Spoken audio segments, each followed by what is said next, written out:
ঠাকুর মা স্বামীজির শ্রীচরণে ভক্তিপূর্ণ প্রণাম জানিয়ে আজকের নিবেদন ভোরের পাখি, জনৈকা কন্যা। সেটা 1976 সাল। বিএড পড়ি। আমরা 3 বন্ধু মিলে রওনা হলাম বরানগরে কাচের মন্দির দেখতে। বন্ধু রুবি পথ প্রদর্শক। বললেন, যাওয়ার পথে কাশীপুর উদ্যানবাটি দেখে যাই। ওখানে তখন সাধন মহারাজ ছিলেন। তাকে প্রণাম করেই পালাবার মতলব। কিন্তু তিনি এমন পাকড়াও করলেন, মাদুর পেতে বসিয়ে 1 ঘন্টা ধরে ত্যাগ, তপস্যা, বৈরাগ্যের কথা বললেন। বন্ধুরা দুজনেই দীক্ষিত। আমার কাছে তাই জানতে চাইলেন, দীক্ষা নিইনি কেন? বললাম, কোনো আর্জ ফিল করিনি। শুনে গম্ভীর হয়ে বললেন, রোগী অনেক সময় বোঝে না তার কী রোগ। ডাক্তার কিন্তু বুঝে ওষুধ দেয়।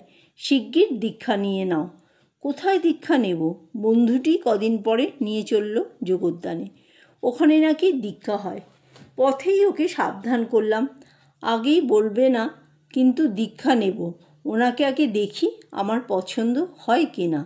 তখন মনের ইচ্ছে, যার কাছ থেকে দীক্ষা নেব তিনি স্বামীজির মতো দেখতে হবেন। যোগোদ্যান পৌঁছালাম। মহারাজ বারান্দায় বসে, কিছু ভক্ত দুপাশে। 3 জনে প্রণাম করলাম। স্বভাবতই পছন্দ হয়নি, তাই প্রণাম করেই চলে যাব বলে দূরে দাঁড়িয়ে আছি। হঠাৎ রুবি বলে উঠল, মহারাজ, আমার এই বন্ধুটি দীক্ষা নেবে।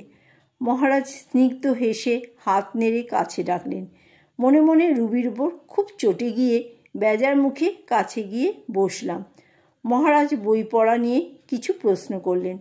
তারপর হেসে রুবিকে বললেন, তোমার বন্ধু পাস। এবারে জানতে চাইলেন, মা বাবার সম্মতি আছে তো? বললাম না। তখন ওকে বললেন, কি করে বাবা মায়ের মত আদায় করতে হয় ওকে একটু শিখিয়ে দাও তো, আর অফিস থেকে ফর্ম নিয়ে যাও।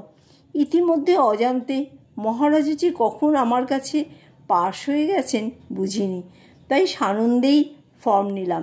কদিন পর ফর্ম জমা দিতে গেছি। জানতে চাইলেন, কি মত দিয়েছে? বললাম, মা গম্ভীর হয়ে জানতে চেয়েছেন কবে দীক্ষা। মহারাজ বললেন, ওই তো একরকম মত দেওয়া, কি বলো? খুশিতে মাথা নাড়লাম। স্টাইপেন্ডের জমানো টাকায় লুকিয়ে দীক্ষার সব কিছু কেনা হলো।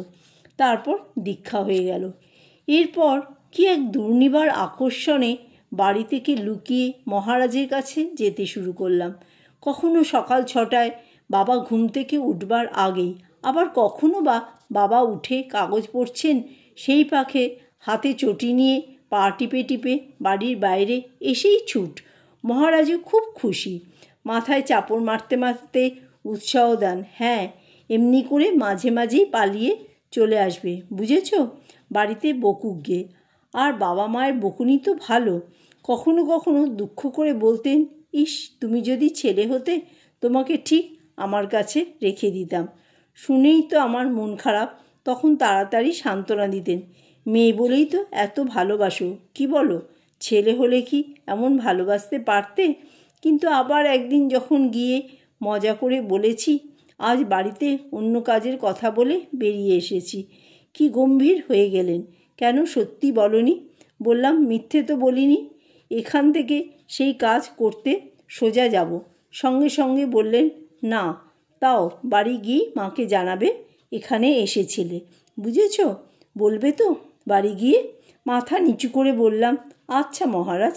দেখলাম সত্যি কত আট।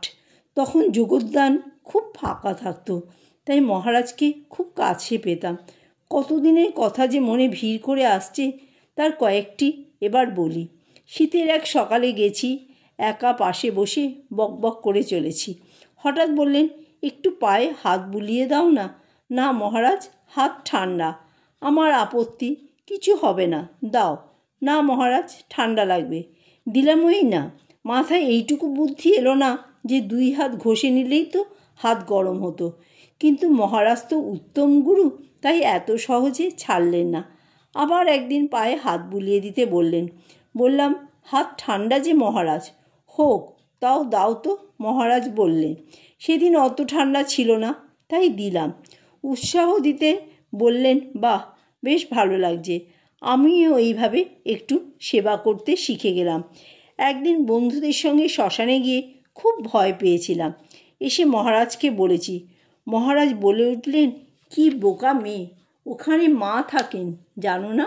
মায়ের কাছে যাবে, তাতে ভয় কি? শ্মশানে মায়ের কাছে খুব আনন্দে যাবে, কোনো ভয় নেই।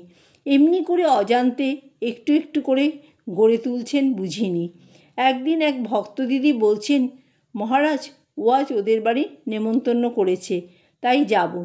মহারাজ কিন্তু শুনেই গম্ভীর হয়ে বলে উঠলেন, ও নিমন্ত্রণ করবার কে? না, যাবে না। দুজনেই তো অপ্রস্তুত। কি হবে? বাড়িতে যে রান্না করে মা বসে থাকবেন। সেই দিদি তখন বলছেন, সেদিন ওর মা এসেছিলেন, তিনিও বলেছেন। তখন নিশ্চিন্ত হয়ে বললেন, তাই বলো, ওর মা বলেছে, তবে যাবে। ও আবার কি যেতে বলবে? ও তো নিজেই পরের বাড়ি থাকে। আর একদিন বিবেকানন্দ সোসাইটিতে মহারাজ বক্তৃতার পর চলে যাচ্ছেন, সবাই একে একে প্রণাম করছে। একজন মহিলা বললেন, মহারাজ আমার বাড়ি কাকুরগাছি। আর একজনও জানালেন তার বাড়ির কথা। আমিও বলে উঠেছি, মনে আছে তো মহারাজ, আমার বাড়ি এখানে মানিকতলায়। মহারাজ মাথা নাড়লেন, না, কাকুরগাছি। বললাম, না মহারাজ, মানিকতলা। আবার বললেন, না, কাকুরগাছি। অবাক হয়ে আবার ঘাড় নেড়ে বলতে গেছি। মহারাজ বলে উঠলেন, আহা, তোমার বাড়ি তো কাকুরগাছি জগদ্দানে। এইভাবে আমাদের সত্যকার ঘর যে তারই কাছে, সে কথা বারে বারে মনে করিয়ে দিতেন। মহারাজের কী যে অপার্থিব ভালোবাসা, বলে শেষ করা যায় না। একদিন ছেলে মানুষের মতো অভিমান করে বলেছি, আপনি আমাদের ভালোবাসেন না। শুনেই কেমন অস্থির হয়ে বলে উঠলেন, তুমি বোঝো না আমি তোমাদের কত ভালোবাসি। আমার তো নিজের ছেলে মেয়ে নেই, তাই তোমাদের নিয়েই তো আমার সব আনন্দ। যেদিন কোনো ভক্ত আসে না, সেদিন আমার মন খারাপ লাগে। অবাক হয়ে চেয়ে রইলাম এই লাভ পার্সোনিফাইড রূপের দিকে। একদিনে আবার বলছেন, এখানে মুশকিল, আলাদা কোনো দারোয়ান নেই। আমি তো তাই মাঝে মাঝেই দুপুরে ঘুরতে ঘুরতে গিয়ে দেখে আসি গেটে কেউ দাঁড়িয়ে আছে কি না। আমি গেটে থাকলে ভালো হতো। শুনে আমরা সবাই হাসছি। বললাম, তাহলে তো গেট খোলাই থাকতো। জয় ঠাকুর, জয় মা, জয় স্বামীজি।